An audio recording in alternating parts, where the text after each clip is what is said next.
어제 잠들기 전 마지막으로 본 것이 무엇인지 기억하시나요? 오늘 아침 눈을 뜨자마자 가장 먼저 든 생각이 무엇이었나요? 우리는 하루에 수만 번의 순간을 경험하지만 정작 그 순간들을 제대로 살아내지 못합니다. 마치 영화를 보면서도 끝없이 딴 생각을 하듯 인생을 살면서도 정작 삶 자체에는 집중하지 못하고 있습니다. 2500년 전, 한 왕자가 궁궐의 화려함을 뒤로하고 길을 떠났습니다. 그가 찾고자 했던 것은 금은 보화도 권력도 아니었습니다. 바로 이 질문의 답이었습니다. 어떻게 하면 진정으로 깨어서 살 수 있을까? 그 왕자가 바로 부처님이었고, 그분이 발견한 깨달음의 핵심은 놀랍도록 단순했습니다. 자등명, 법등명, 스스로를 등불로 삼고 법을 등불로 삼으라는 말씀입니다. 오늘 우리가 함께 나눌 이야기는 바로 이것입니다. 어떻게 하면 매일매일을 진정으로 살아낼 수 있을까요? 어떻게 하면 시간에 쫓기는 삶이 아니라 시간을 온전히 누리는 삶을 살 수 있을까요? 인생의 절반 이상을 살아오신 여러분이라면 아마도 이런 경험이 있으실 겁니다. 어느 날 문득 돌아보니 시간이 너무 빨리 지나갔다는 느낌. 마치 누군가 인생의 배속 버튼을 눌러놓은 것 같은 그런 느낌 말입니다. 하지만 부처님은 말씀하셨습니다. 마땅히 오늘 해야 할 일을 내일로 미루지 말라. 이 말씀 속에는 깊은 지혜가 담겨 있습니다. 오늘을 제대로 살지 않으면 내일도 어제의 연장선일 뿐이라는 뜻입니다. 많은 사람들이 언젠가는 이라는 말을 입에 달고 삽니다. 언젠가는 여행을 떠날 거야. 언젠가는 하고 싶었던 일을 할 거야. 언젠가는 가족과 더 많은 시간을 보낼 거야. 그런데 생각해 보십시오. 그 언젠가는 정확히 언제입니까? 달력 어디에도 언젠가라는 날짜는 없습니다. 있는 것은 오직 오늘뿐입니다. 지금의 내가 살아온 인생이 마음에 들지 않는다면 그 이유는 단 하나입니다. 변화를 미뤄왔기 때문입니다. 그리고 그 미룸 속에는 언제나 두려움이 숨어 있습니다. 변화가 두려운 것은 당연합니다. 익숙한 것을 떠나 낯선 곳으로 가는 일이니까요. 하지만 부처님은 이렇게 말씀하셨습니다. 두려움은 집착에서 생긴다. 집착이 없으면 두려움도 없다. 그렇다면 우리는 무엇에 집착하고 있을까요? 가장 큰 집착 중 하나는 바로 비교입니다. 사람들이 스스로를 괴롭게 만드는 가장 큰 이유가 바로 이것입니다. 옆집은 더 잘 사는 것 같고, 다른 사람의 자식은 더 효도하는 것 같고, 누구는 더 건강한 것 같습니다. 소셜미디어를 보면 더욱 그렇습니다. 모든 사람이 나보다 행복해 보입니다. 하지만 이것은 착각입니다. 사람들은 자신의 가장 좋은 순간만을 보여주기 때문입니다. 마치 사진을 찍을 때 가장 예쁜 각도를 찾듯이 말이죠. 부처님은 이런 비교의 무의미함을 이렇게 표현하셨습니다. 태양과 달을 비교할 수 없듯 사람도 각자의 시간에 빛난다. 태양은 낮에 빛나고 달은 밤에 빛납니다. 태양이 달보다 밝다고 해서 달이 쓸모없는 것은 아닙니다. 오히려 각각이 자신만의 역할을 완벽하게 해내고 있습니다. 사람도 마찬가지입니다. 누군가는 젊을 때 빛나고, 누군가는 중년에 빛나며, 또 누군가는 노년에 가장 아름다운 빛을 발합니다.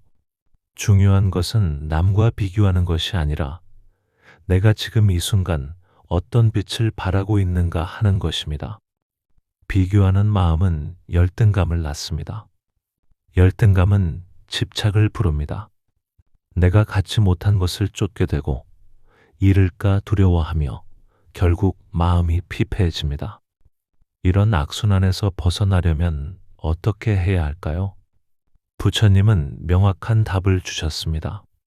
내려놓음입니다. 하지만 내려놓는다는 것이 포기한다는 뜻은 아닙니다.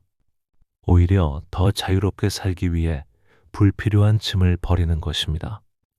여행을 떠날 때를 생각해 보십시오. 가방에 너무 많은 것을 넣으면 여행이 힘들어집니다. 정말 필요한 것만 챙겨야 여행을 즐길 수 있습니다. 인생도 마찬가지입니다. 부처님께서는 이렇게 경책하셨습니다. 과거를 붙잡지 말고 미래를 그리지 말라. 현재의 일에 전념하라. 나이가 들수록 그때 그랬더라면 하는 후회가 많아집니다. 또한 앞으로 남은 시간이 얼마일지 계산하며 불안해하기도 합니다. 하지만 과거와 미래는 우리 손 안에 없습니다. 우리 손에 있는 것은 오직 지금 이 순간뿐입니다. 한 제자가 부처님께 물었습니다. 세상의 폭풍을 어떻게 멈출 수 있습니까? 부처님은 이렇게 답하셨습니다. 폭풍을 멈추려 하지 말라. 너 자신을 멈추라. 그러면 폭풍은 지나간다. 이 말씀 속에는 깊은 지혜가 담겨 있습니다. 우리는 세상을 바꾸려고 애쓰지만 정작 바꿀 수 있는 것은 우리 자신뿐입니다. 세상의 소음에 휘둘리지 않고 내 마음의 중심을 잡을 때 비로소 평온이 찾아옵니다. 그렇다면 어떻게 마음의 중심을 잡을 수 있을까요? 부처님은 건강한 몸과 마음의 중요성을 강조하셨습니다. 건강은 최고의 재산이며 만족은 최고의 부다. 나이가 들수록 건강의 소중함을 실감합니다. 젊을 때는 몸이 아파도 금세 회복되었지만 이제는 그렇지 않습니다. 작은 아픔도 오래가고 회복에도 시간이 걸립니다. 하지만 여기서 중요한 것은 몸이 아프다고 해서 마음까지 무너뜨리면 안 된다는 것입니다. 몸의 고통과 마음의 고통은 다릅니다. 몸이 아픈 것은 어쩔 수 없을 때가 있지만 마음의 고통은 우리가 선택할 수 있습니다. 부처님은 이것을 두 번째 화살이라고 표현하셨습니다. 첫 번째 화살은 몸의 아픔입니다. 이것은 피할 수 없을 때가 있습니다. 하지만 두 번째 화살은 그 아픔에 대한 분노, 절망, 원망입니다. 이것은 우리가 스스로 쏘는 화살입니다. 마음이 병들면 육신의 병보다 치유가 더 어렵습니다. 몸의 상처는 시간이 지나면 아물지만 마음의 상처는 때로는 평생을 갑니다. 그래서 마음의 건강을 지키는 것이 더욱 중요합니다. 그렇다면 어떻게 마음의 건강을 지킬 수 있을까요? 첫째는 명상입니다. 명상이라고 하면 어렵게 생각하시는 분들이 많지만 사실 매우 간단합니다. 그저 자신의 호흡을 따라가는 것입니다. 매일 아침 10분만이라도 눈을 감고 호흡에 집중해 보십시오.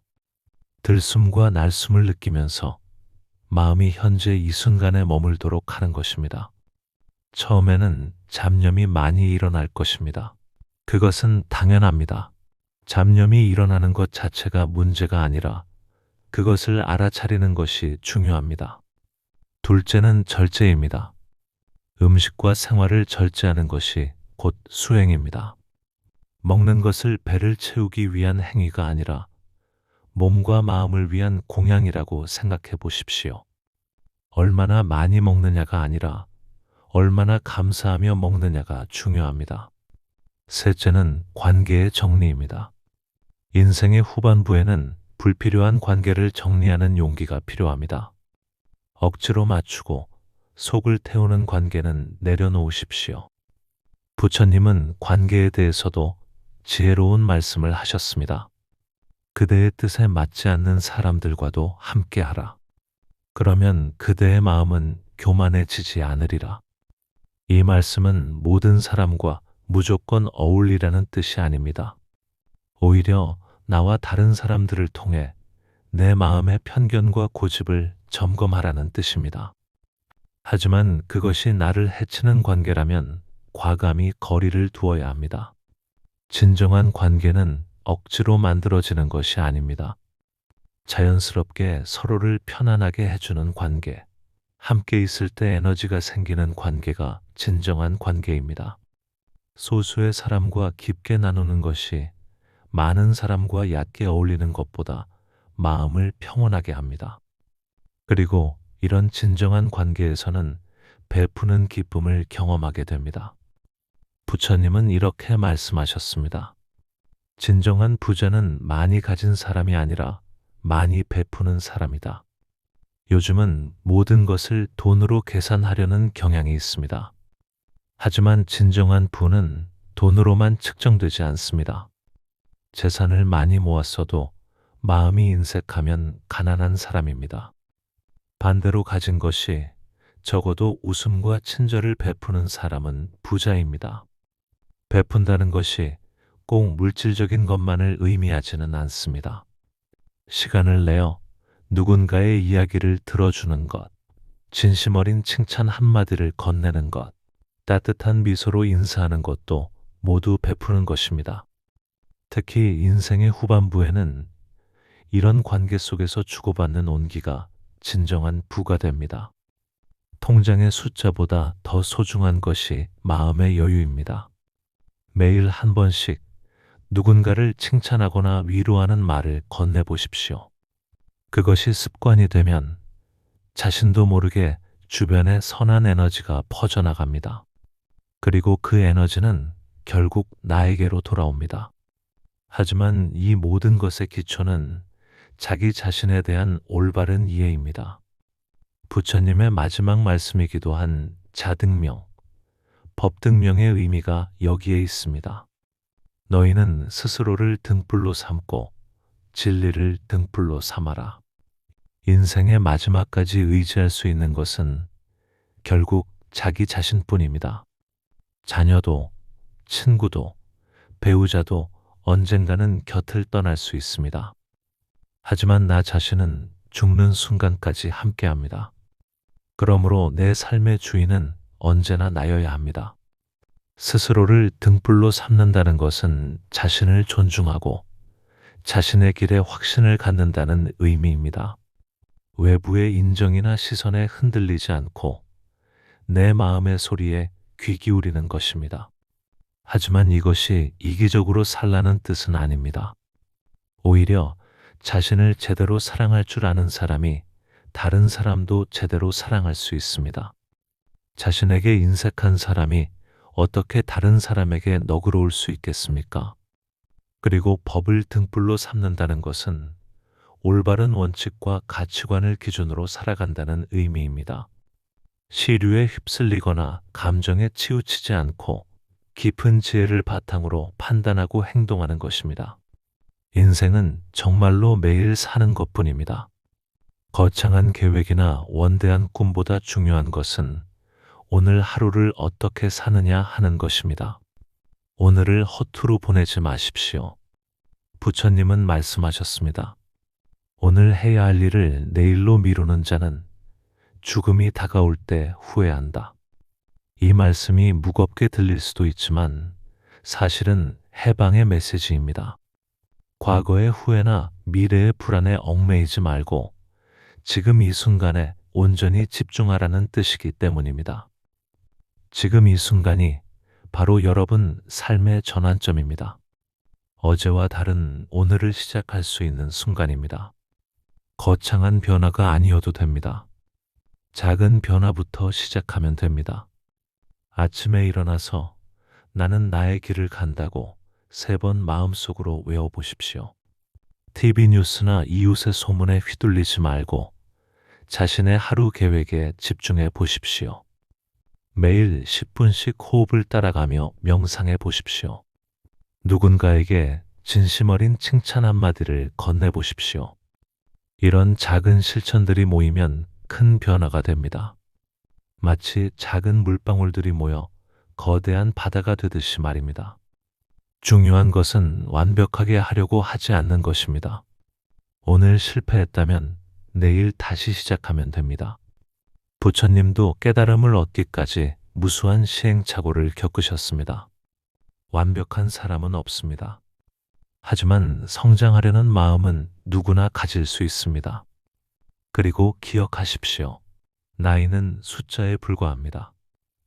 중요한 것은 마음의 나이입니다. 호기심을 잃지 않고 배우려는 마음을 포기하지 않는 사람은 언제나 젊습니다. 70세에 새로운 취미를 시작하는 사람이 있는가 하면 30세에 이미 늙어버린 사람도 있습니다. 나이가 많다고 해서 도전을 포기할 이유는 없습니다. 오히려 인생의 경험이 쌓인 지금이야말로 진정한 지혜를 발휘할 때입니다. 여러분의 인생은 이미 충분히 가치 있습니다. 지금까지 살아온 모든 순간들, 기쁨도 슬픔도, 성공도 실패도 모두 여러분을 지금의 여러분으로 만든 소중한 경험들입니다. 그 경험들을 바탕으로 이제 더 깊이 있는 삶을 살아갈 수 있습니다. 더 이상 남과 비교하지 마십시오. 더 이상 과거에 연연하지 마십시오. 더 이상 미래를 걱정하지 마십시오. 지금 이 순간 깨어있는 마음으로 살아가십시오. 그것이 부처님이 우리에게 전해주신 가장 소중한 가르침입니다. 인생은 매일 사는 것뿐입니다. 그러니 오늘 하루를, 지금 이 순간을 온전히 살아내십시오. 그것이 바로 깨달음의 시작입니다. 오늘도 여러분의 하루가 빛나기를 기원합니다.